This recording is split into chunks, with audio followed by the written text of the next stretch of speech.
Women reservation bill pass हो चुका है लोकसभा में, आप सब जानते हैं। और उस बिल का नाम प्रधानमंत्री नरेंद्र मोदी ने नारी शक्ति वंदन अधिनियम करके उन्होंने इस पूरे कानून को बताया है। आपको बता दें कि इस अधिनियम के पास होने के बाद, इस बिल के पास होने के बाद अब वीमेन रिजर्वेशन लागू होगा। लेकिन अब नहीं होगा, कब होगा इसकी भी जानकारी सही से प्राप्त नहीं है। असल में इस पूरे कानून को अगर आप जानेंगे, समझेंगे तो आपको समझ आ जाएगा कि ये कानून अभी लागू होने वाला नहीं है, बस ये पास हो गया है। इसके लागू होने में अभी काफ़ी वक्त है।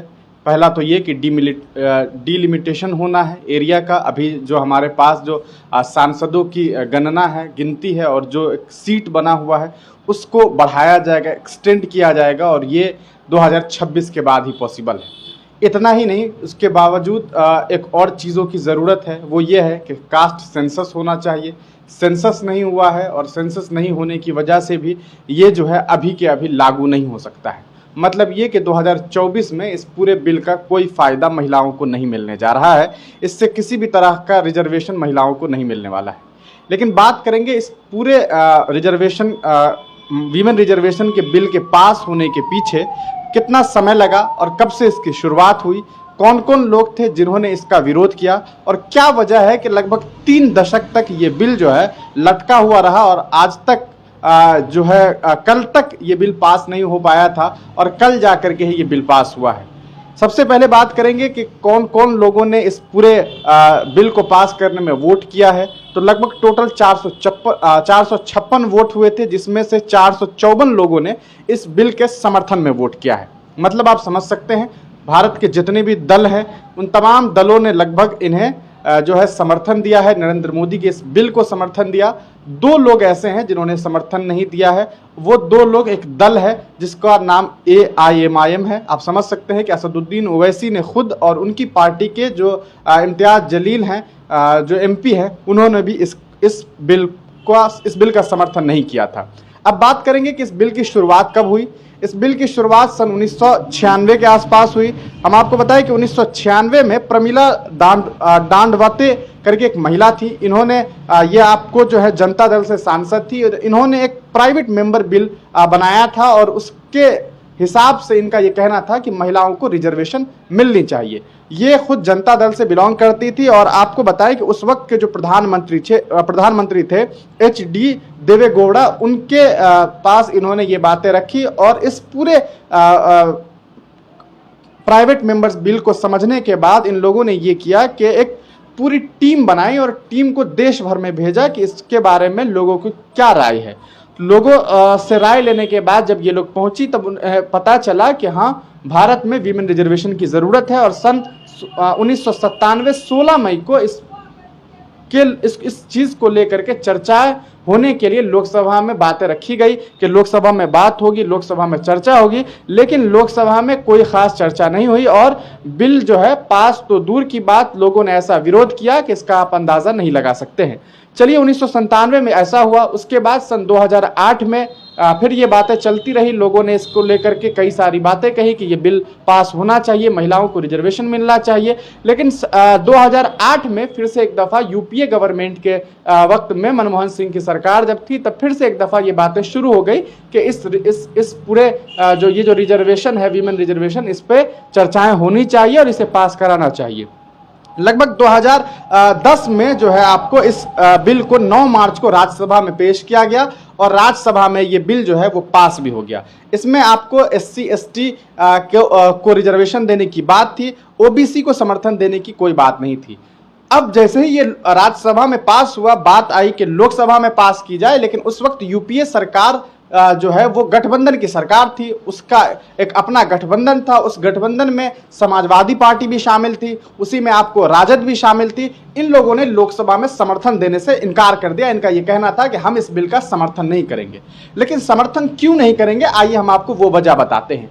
इनका ये कहना था कि आप अगर SC ST को तो रिजर्वेशन मिल रहा है, आपने एक वीमेन रिजर्वेशन बनाया, आपका कहना है कि आप 33% महिलाओं को रिजर्वेशन दे देंगे, मतलब 33% जो सीट है वो महिलाओं के लिए आरक्षित हो जाएगी।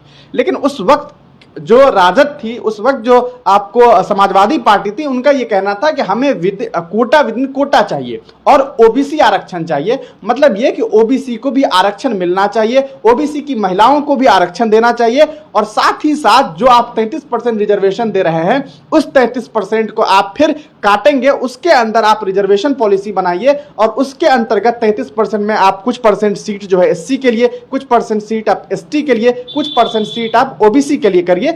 और इस बात से यूपीए सरकार उस वक्त जो है ये पूरे कानून में फेरबदल करने के लिए वो तैयार नहीं हुई, और यही वजह थी कि इन लोगों ने ये साफ कह दिया कि हम आपको समर्थन नहीं देंगे, वरना अगर आप इस बिल को पास करना चाहेंगे तो हम समर्थन वापस ले लेंगे, आपकी सरकार गिर जाएगी।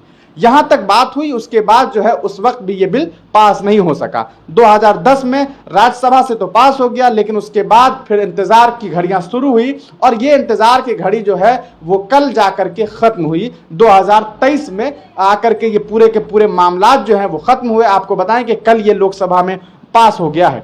लेकिन लोकसभा में बिल पास होने से पहले भी बहुत सारी सियासी चर्चाएं हुई। अलग अलग दल के अलग अलग जो नेता हैं उन लोगों ने ये बातें कही कि महिला आरक्षण बिल के अंदर जो है ओबीसी कैटेगरी को शामिल करना चाहिए। साथ ही साथ कुछ दल ऐसे थे जिन्होंने जो मुस्लिम महिलाएं हैं उनको आरक्षण देने की बात कही। अब मुस्लिम महिलाओं को आरक्षण देने की बात क्यों कही जा रही है, ओबीसी को आरक्षण देने की बात क्यों कही जा रही है, आइए हम आपको उस पर ये तमाम बातें बताते हैं। अगर बात की जाए आज के दौर में, जो कि कल अगर आप राहुल गांधी का भाषण सुने होंगे तो उन्होंने एक बात बताई कि किस तरह से अगर भारत सरकार को चलाने के पीछे सेक्रेटरीज का हाथ होता है।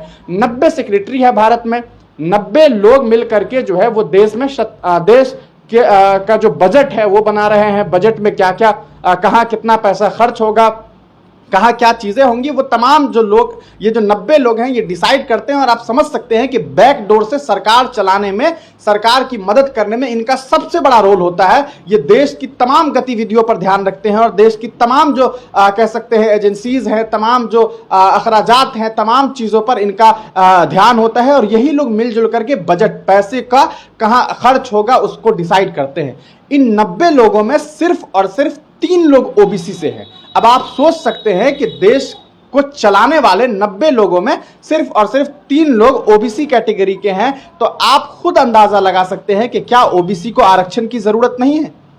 अगर आप बात करें, अगर सिर्फ 3 लोग हैं तो, और इन 3 लोगों के पास बजट का सिर्फ और सिर्फ 5% कंट्रोल है, मतलब 5% बजट को ये लोग कंट्रोल कर सकते हैं। 95% जो बजट कंट्रोल है वो ओबीसी के हाथ में है ही नहीं। यही वजह है कि लोग ये कहते हैं कि ओबीसी को भी रिजर्वेशन चाहिए, और रिजर्वेशन का माने ये है कि आपको कोटा विद इन कोटा देना होगा। वहीं अगर बात करें मुस्लिम महिलाओं को लेकर के, तो असदुद्दीन ओवैसी की जो पार्टी है AIMIM, उनके 2 नेता अभी आपको संसद में दिखाई देते हैं। एक तो खुद ओवैसी साहब है, दूसरे इम्तियाज जलील है। असदुद्दीन ओवैसी ने भी साफ ये बात कही कि रिजर्वेशन मुस्लिम महिलाओं को भी मिलनी चाहिए, अगर आप महिलाओं को आगे बढ़ाने की बात कर रहे हैं। अगर देखा जाए परसेंटेज के हिसाब से 2021 के सेंसस के हिसाब से भी अगर देखें तो लगभग इस देश की 7% महिलाएं जो हैं वो मुसलमान हैं। लेकिन अगर उनके प्रतिनिधित्व की बात करें, संसद भवन में उनके अगर रहने की बात करें तो वो जो परसेंटेज है वो सिर्फ 0.7% है, जबकि आबादी 7% है। ऐसे में क्या उनको रिजर्वेशन की जरूरत नहीं है? तो कहीं ना कहीं जो AIMIM पार्टी है उनकी भी ये मांग बहुत ही वाजिब है। उनका ये कहना है कि हमारी जो महिलाएं हैं लगभग 50% से ज्यादा अशिक्षित है, आपको तो उन्हें रिजर्वेशन देने की जरूरत है। इन लोगों का ये साफ कहना है, चाहे वो लालू यादव की पार्टी राजद हो या फिर विपक्ष के जितने भी दल हैं, उन तमाम लोगों का यही कहना है कि इस पूरे रिजर्वेशन पॉलिसी को अगर हम देखते हैं तो इसमें जो सबसे बड़ा नुकसान है वो ये है कि महिलाओं के नाम पर आप सिर्फ और सिर्फ जो कह सकते हैं जो इलीट क्लास महिलाएं हैं, आप उनको आगे बढ़ाने की बात कर रहे हैं, आप सरवनों को आगे बढ़ाने की बात कर रहे हैं, आप अपर कास्ट महिलाओं को मौका दे रहे हैं। लेकिन इसकी वजह से जो लोअर कास्ट महिला, अपर कास्ट, लोअर कास्ट का मतलब यहां पर यह हो गया कि जो अशिक्षित महिला है, जो कह सकते हैं कि जो जिन पे जो पीड़ित महिलाएं हैं, वो लोग जो महिलाएं हैं जो अभी गांव में हैं, जिनके पास उतना मौका नहीं है, वो कहीं ना कहीं जो है वो और पिछड़ती चली जाएंगी। और जो सरवन है, जो अपर कास्ट महिलाएं हैं, वो और भी आगे बढ़ती चली जाएंगी। अगर आपको इसके बारे में सही जानकारी प्राप्त करनी हो तो आप खुद डेटा निकाल करके चेक कर सकते हैं कि किस तरह से महिलाओं के हालात हैं और किनका कितना रेशियो संसद भवन में नजर आता है। यही वजह है कि ये पूरा का पूरा अगर आप देखेंगे, अगर मुस्लिम महिलाओं की आप बात करेंगे तो 17 लोकसभा, अभी तक 17 लोकसभा हुआ है, उसमें सिर्फ और सिर्फ 25 महिलाएं जो है मुस्लिम महिला चुनी गई हैं, जबकि 690 महिलाएं अभी तक सांसद बनी, जिसमें सिर्फ 25 महिलाएं मुसलमान बन सकी है। यही वजह है कि असदुद्दीन ओवैसी का ये डिमांड है कि भाई महिलाओं को अगर आरक्षण दिया जाए तो आप मुस्लिम महिलाओं को आरक्षण क्यों नहीं देना पसंद कर रहे हैं। दूसरी बात अगर करें, अगर 1957 की बात करें, 1962 की बात करें, 1991 की बात करें, 1999 की बात करें, तो ये जो लोकसभा चुनाव हुआ है इसमें एक भी वीमेन जो है, मुस्लिम वीमेन जो है वो पूरे भारतवर्ष में कहीं से भी लोकसभा में सांसद नहीं बन सकी। तो कहीं ना कहीं जो रिजर्वेशन की पॉलिसी है उसमें चेंजिंग लाने की जरूरत थी, उसमें जो है कोटा बनाने की जरूरत थी, लेकिन इस कोटा को देने के लिए मोदी सरकार बिल्कुल भी तैयार नहीं थी। अब बात करें कि भाजपा जो सरकार है वो ये कह रही है कि मोदी सरकार ने जो है ये बहुत बड़ा काम किया है, उन्होंने जो है क्या कह सकते हैं महिलाओं के लिए बहुत बड़ा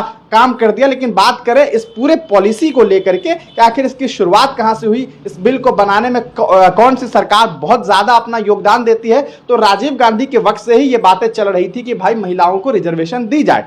अगर बात करें अभी मौजूदा वक्त में तो लगभग मेरे आपको बता दें कि 2017 में भी सोनिया गांधी ने एक लेटर लिखा था प्रधानमंत्री नरेंद्र मोदी को आप विमेन रिजर्वेशन को लागू करवाइए, लेकिन उस वक्त उनकी बातों को कोई नहीं सुना, उस वक्त जो है उनका मजाक उड़ाया गया। 2018 में राहुल गांधी ने भी लेटर लिखा कि प्रधानमंत्री जी देश में जो है महिलाओं को रिजर्वेशन दी जाए, लेकिन उस वक्त भी उन्होंने ये बात नहीं मानी। 2019 में लोकसभा चुनाव भी हुआ, उस वक्त भी इन्होंने कोई बात नहीं मानी, चुनाव जीतने के बाद भी इन्होंने कोई बात नहीं मानी, और अब अचानक से चुनाव से 6 महीने पहले इन्हें याद आ गया कि विमेन रिजर्वेशन दी जाए, महिलाओं को जो है आरक्षण दी जाए। अब महिलाओं को आरक्षण देने के नाम पर भी इन लोगों ने आरक्षण के नाम पे बिल तो पास कर दिया, लेकिन आरक्षण कब मिलेगा इसकी कोई गारंटी नहीं है। डिलिमिटेशन की बात चल रही है, परसीमन बढ़ाने की बात चल रही है, मतलब यह कि जो लोकसभा के सीट्स हैं उसको बढ़ाने की बात हो रही है कि 180 188 सीट लगभग बढ़ाने की बात चल रही है। जब वो बढ़ेगा तब जाकर के विमेन रिजर्वेशन दिया जाएगा, जब सेंसस होगा तब रिजर्वेशन दिया जाएगा। अब अगर इस आधार पर बात करें तो मुमकिन है कि शायद 2029 वरना 2034 में जाकर के ये रिजर्वेशन लागू होगा, और कोई बड़ी बात नहीं है 2034 से ये 2039 पहुंच जाए। तो अभी तक अगर बात की जाए तो सिर्फ भाषणबाजी के अलावा इस पे कुछ नहीं हो रहा है, बस एक क्रेडिट लेने की बात चल रही है कि हमने महिलाओं के लिए काम किया, लेकिन महिलाओं को कब रिजर्वेशन मिलेगा इसकी कोई गारंटी नहीं है। तो ये पूरा का पूरा जो है ये रिजर्वेशन जो है वीमेन रिजर्वेशन, इसका सार अभी यही है कि ये सिर्फ और सिर्फ एक कागजी बातें हो गई है, कागज पे ये तो पास हो गया है। हालांकि बहुत सारे दल ने विरोध तो किया, लेकिन जिस वक्त वोट देना था उस वक्त इन लोगों ने वोट में हां कर दिया, बिल को पास करवा दिया, ये सोच करके कि चलो भैया हो सकता है कि ये पॉलिसी चेंज करवा करके अगले ही चुनाव से पहले इसे लागू करवा देंगे। लेकिन लागू करवाने की कोई बात सामने तो नजर नहीं आ रही है। जो पेपर जो डॉक्यूमेंटेशन है उसमें साफ लिखा हुआ है कि डिमिलिटेशन के बाद ही ये पॉसिबल है। और अगर बात करें कास्ट सेंसस की तो पहले भी सेंसस हुआ, उसका डेटा अभी तक नहीं जारी किया गया। यहां तक कि राहुल गांधी ने तो संसद भवन में यह बात भी कह दी कि भैया आप उसे जो है वो जारी करिए वरना हम जारी कर देंगे। अगर बात करें बिहार में जब कास्ट सेंसस हो रहा था तो केंद्र सरकार बुरी तरीके से यहाँ की सरकार को फंसा रही थी। यहाँ के लोग ये कह रहे थे कि क्या जरूरत है कास्ट सेंसस कराने की, लेकिन अभी वही कास्ट सेंसस अगर आप पहले करवा लिए होते, जैसा कि मुख्यमंत्री नीतीश कुमार ने कहा, अगर आप पहले करवा लिए होते तो आज आपको ये दिन न दिखाना पड़ता, ये कहना नहीं पड़ता कि आने वाले वक्त में आप जो है वो रिजर्वेशन लागू तब करेंगे जब आप कास्ट सेंसस करवाएंगे। अगर हो गया होता तो कल के कल ये रिजर्वेशन के तहत ये रिजर्वेशन जो है आप चालू कर सकते थे, आराम से महिलाओं को आरक्षण मिलता। लेकिन अब कहीं ना कहीं पूरे मामले को अगर देखा जाए, ओवरऑल देखा जाए, तो ये बात साफ नजर आ रही है कि ये सिर्फ और सिर्फ कागज पे बिल तो पास हो गया है, लेकिन अभी इसके लागू होने की कोई भी संभावना नहीं है। ये उसी तरह है जिस तरह से आपको याद होगा कि नागरिकता कानून को लेकर के 2019 में खूब हल्ला हंगामा काटा गया, देश भर में न जाने कितने विरोध प्रदर्शन हुए, और अभी तक उसका कोई लेना देना नहीं है। 2023 हो चुका है और कोई कुछ करने वाला नहीं है। राजनीति की रोटी सेक करके सत्ताधारी सत्ता में आ गए, और उसी तरह फिर से एक दफा महिलाओं को बेवकूफ बना करके सत्ता में आने की कोशिश की जा रही है। अब वो अलग बात है कि वो सत्ता में आ जाएंगे या नहीं आएंगे, लेकिन हकीकत ये है कि आज के दौर में अगर बात की जाए तो इस बिल का कोई मतलब नहीं बनता है। आप बिल ला करके बस और बस उसे टालने की बात कर रहे हैं। अब वो 2029, 34 या 39 में लागू होगा, इसकी भी अभी तक कोई गारंटी सामने नजर नहीं आ रही है, क्योंकि आने वाले वक्त में किसी भी वजह से अगर फिर से सेंसस को बढ़ा दिया गया तो ये पूरी की पूरी तरीके से समझ लीजिए कि ये बिल फेल्योर सामने नजर आएगा। बात करें अगर बिहार की, बिहार में पहले से ही रिजर्वेशन पॉलिसी चीज लगी हुई है। बिहार के जो मुख्यमंत्री हैं नीतीश कुमार, उन्होंने पहले से ही रिजर्वेशन दे रखा हुआ है। बात करें तेजस्वी यादव की, राजद पार्टी की, लालू यादव की पार्टी की, उन्होंने पहले भी इस चीज का विरोध किया था कि कोटा विद इन कोटा होना चाहिए था, इसलिए अगर नहीं है तो हम समर्थन नहीं देते हैं। आज भी वो ये बात कर रहे हैं, हालांकि उनकी पार्टी ने समर्थन दिया है, लेकिन उनकी ये मांग है कि कोटा विद इन कोटा होनी चाहिए।